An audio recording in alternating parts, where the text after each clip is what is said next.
સુરતના લીંબાદ વિસ્તારમાં યુવકની હત્યાનો મામલો સામે આવ્યો છે। લીંબાદ પોલીસે આરોપીને સાથે રાખી રીકન્સ્ટ્રક્શન કર્યું।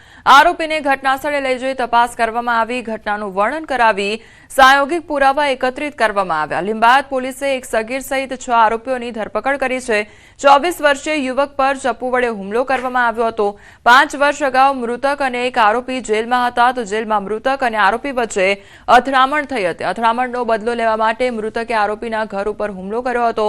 આરોપીની માતાને બચાવવા વચ્ચે પડેલા ગણેશ પાટીલની હત્યા કરવામાં આવી હતી તો ગણેશની હત્યાનો બદલો લેવા માટે જયેશ ઉપર હુમલો કરી તેને મોતને ઘાટ ઉતારી દેવામાં આવ્યો હતો। તો સુરતનો આ મામલો સામે આવ્યો છે કે જ્યાં હત્યાના આરોપીઓને ઘટનાસ્થળે લઈ જઈને રીકન્સ્ટ્રક્શન કરાવવામાં આવ્યું હતું તો 5 આરોપીઓને સાથે રાખીને આખી ઘટનાનું રીકન્સ્ટ્રક્શન કરવામાં આવ્યું હતું જેમાં 24 વર્ષીય યુવક પર ચપ્પુ વડે હુમલો કરવામાં આવ્યો હતો અને તે હુમલાને અંજામ આપવામાં આવ્યો હતો। ત્યારબાદ જે તમામ આરોપીઓ છે તેની અટકાયત કરીને ઘટનાનું રીકન્સ્ટ્રક્શન કરાવડાવ્યું હતું। અમદાવાદના બોપલમાં સામાન્ય બાબતે ખૂની ખેલ ખેલાઈ ગયો છે।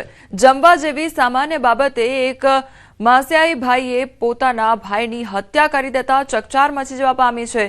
તો જમવા બાબતે થયેલા ઝઘડા દરમિયાન આરોપીએ રસોડામાં વપરાતી છરી વડે પોતાના ભાઈ પર હુમલો કરી દીધો હતો। ગંભીર ઇજાઓ થવાને કારણે યુવકનું મોત નીપજ્યું તો બોપલ પોલીસે આરોપીની ધરપકડ કરી વધુ તપાસ હાથ ધરી છે। બાબતે અંદરોઅંદર જે રકઝક થઈ તેમાં વિષ્ણુના હાથમાં ડુંગળી સુધારતી વખતે જે છરી હતી એ છરી તેણે રામુના પેટમાં મારીને તેની હત્યા નિપજાવેલી છે। બોપલ પોલીસે આની હત્યાની જાણ થતાં ઘટના સ્થળે પહોંચીને જે આરોપી છે વિષ્ણુ કુશવા તેની તાત્કાલિક જ અટકાયત કરેલી અને હત્યાનો ગુનો નોંધીને આગળ કાયદેસરની તપાસ હાથ ધરેલી છે। અમદાવાદ શહેરમાં વૃદ્ધને ડિજિટલ એરેસ્ટ કરીને 7 કરોડ 12 લાખ પડાવનાર 12 આરોપીઓને સાયબર ક્રાઇમે ઝડપી લીધા છે। તો TRAI મુંબઈ ક્રાઇમ બ્રાન્ચના અધિકારીની ઓળખ આપીને ઈડીમાં વેરિફિકેશનના બહાને આરોપીઓએ વૃદ્ધના બેંક એકાઉન્ટમાં જમા રૂપિયા ટ્રાન્સફર કરાવ્યા હતા। વેરિફિકેશન બાદ રૂપિયા પરત આપવાનો વિશ્વાસ પણ આપ્યો હતો। પોલીસની તપાસમાં આ રૂપિયા માત્ર 4 બેંક એકાઉન્ટમાં જમા થયા હોવાનો ખુલાસો થયો છે જેમાં 2 એકાઉન્ટ બિહાર, 1 આસામ અને 1 દિલ્હીનું એકાઉન્ટ હોવાનું સામે આવ્યું છે જેમાંથી કેટલાક રૂપિયા અમદાવાદ અને સુરતના 6 બેંક એકાઉન્ટમાં મોકલવામાં આવ્યા હતા। તો આરોપી હિતેન્દ્ર સોલંકી સટ્ટામાં રૂપિયા 6 લાખ ગુમાવી ચૂક્યો છે જેથી તેણે શોર્ટકટથી રૂપિયા કમાવા માટે આ કામ શરૂ કર્યું હતું અને અન્ય આરોપીઓ માત્ર નજીવા કમિશનની લાલચમાં કામ કરતા હતા।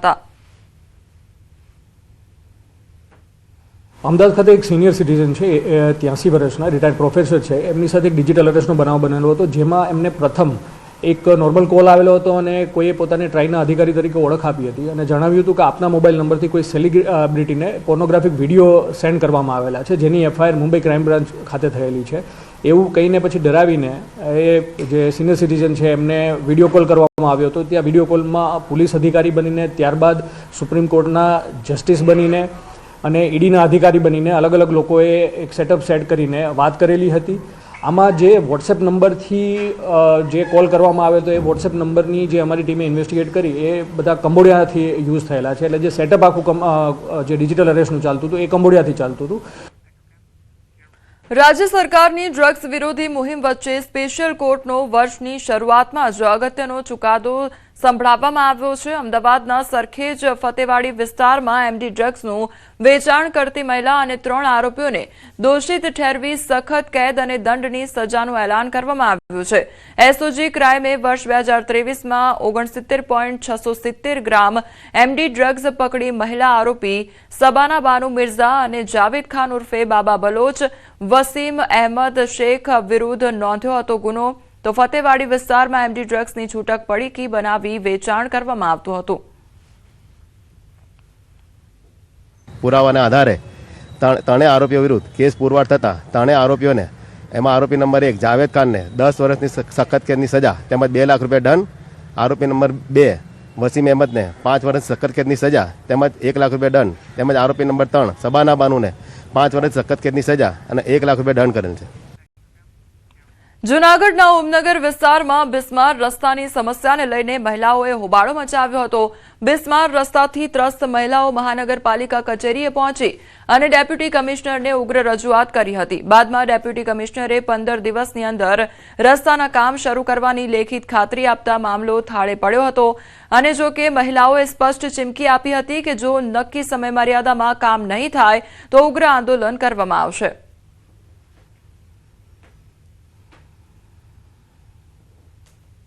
અમે અધિકારીઓને ડેપ્યુટી કમિશનરને બધાને મળી લીધું છે. એમને અમે વાત કરેલી છે. એમને એમ કીધું છે કે તમારા ટેન્ડર પાસ થઈ ગયા છે, 15 દિવસમાં અમે કામ ચાલુ કરાવી દઈશું. એને એમને 10 દિવસ આપ્યા, 5 દિવસ અમે એક્સ્ટ્રા વધારીને કીધા છે કે અમે 15 દિવસ રાહ જોઈએ છીએ. 15 દિવસમાં કામ ચાલુ કરાવી દઈશું અને નહીં થાય તો 16મો દિવસ પાછો અમારા મહિલાઓનો રહેશે. મહાનગરપાલિકા જુનાગઢ ખાતે આજે વોર્ડ નંબર 2 ના ઓમનગર વિસ્તારના બહેનો દ્વારા રોડ રસ્તા રિપેરિંગ અંગેની રજૂઆત કરવામાં આવેલ હતી. હાલમાં જ ટેન્ડરિંગની પ્રક્રિયા પૂર્ણ થઈ છે અને દરેક વોર્ડમાં કામ શરૂ કરવામાં આવેલ છે. તો આ વિસ્તાર પણ તાત્કાલિક ધોરણે છે એમાં કામગીરી શરૂ કરવામાં આવશે. અરવલ્લી મોડાસાની 5થી વધુ સોસાયટી વિસ્તાર પ્રદૂષણથી પરેશાન જોવા મળી રહ્યો છે. રહેણાંક વિસ્તાર પાસે આવેલા ડામર પ્લાન્ટથી ઊભી થઈ છે મુશ્કેલી. ત્યારે પંચવટી, શિવાલય અને શ્યામ શિવાલિક સહિત સોસાયટીના રહીશોને મુશ્કેલી પડી રહી છે. ડામર પ્લાન્ટમાંથી નીકળતા સતત ધુમાડાથી આરોગ્ય જોખમાવાની શક્યતા સેવાઈ રહી છે. તો ડામર પ્લાન્ટને હટાવવાની માગણી સાથે જિલ્લા કલેક્ટરને આવેદન આપવામાં આવ્યું. આ વિસ્તારમાં 3 ઉપરાંત શાળાઓ પણ આવેલી છે. તો ડામર પ્લાન્ટ હટાવવાની માંગણી ઉગ્ર બની છે.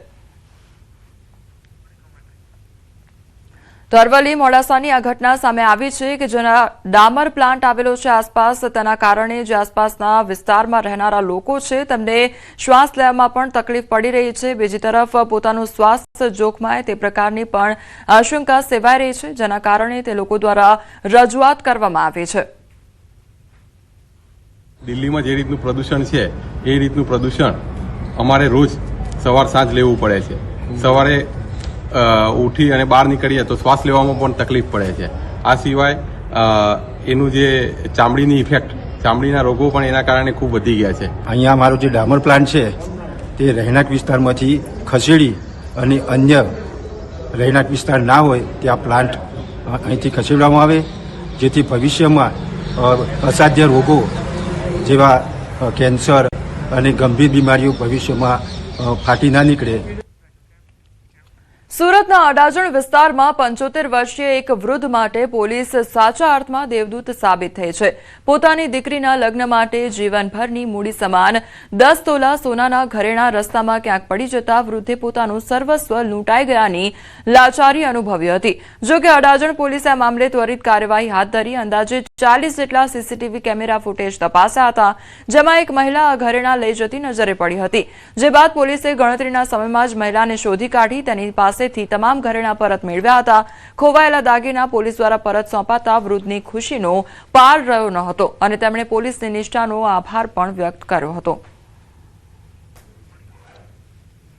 તો વૃદ્ધ દ્વારા ઘરેણા જે છે તે રસ્તા પર પડી ગયા હોય તે પ્રકારની આ ઘટના સામે આવી હતી. ત્યારબાદ પોલીસ દ્વારા તપાસ હાથ ધરવામાં આવી હતી અને તમામ જે સીસીટીવી છે તે ચકાસવામાં આવ્યા હતા. ત્યારબાદ એક મહિલા જે છે તે ઘરેણા ત્યાંથી ઉઠાવીને લઈ ગઈ હતી અને પોલીસ દ્વારા કાર્યવાહી કરીને આ જે ઘરેણા છે તે